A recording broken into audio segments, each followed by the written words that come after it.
ஆசை 60 நாள், மோகம் 30 நாள்னு சொல்லுவாங்க. மோகம்ன்றது எதையுமே யோசிக்காம அவங்க ஆசையா இருக்கிறது வந்து 60 நாளைக்கு இருப்பாங்க. அதுக்கப்புறம் வெட்ட வெளிச்சமா வெளிய வந்துரும். இந்த லவ் பண்ணக்கூடிய காலகட்டத்தில எவ்வளோ மணி நேரம் 2 பேரும் ஒண்ணா இருப்பாங்க?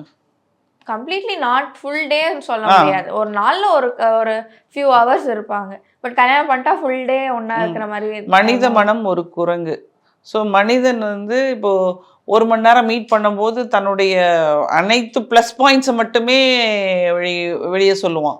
நெகட்டிவ் பாயிண்ட்ஸ கண்டிப்பா சொல்ல மாட்டான். இப்போ கரெக்ட். ஒரு பொண்ணும், ஒரு பையனும் சந்திச்சு பேசிக்கிறாங்கன்னா, 2 பேரும் வந்து அந்த ப்ளஸ் பாயிண்ட்ட காமிச்சு, காமிச்சு ஒரு அட்ராக்ஷன கொண்டு வரதுக்கு தான் அந்த இடத்துல உட்காந்துக்கிட்டு இருப்பாங்களே தவிர, அவங்க வந்து ஒரு உண்மையான சொரூபத்த அங்க கொண்டே வரமாட்டாங்க.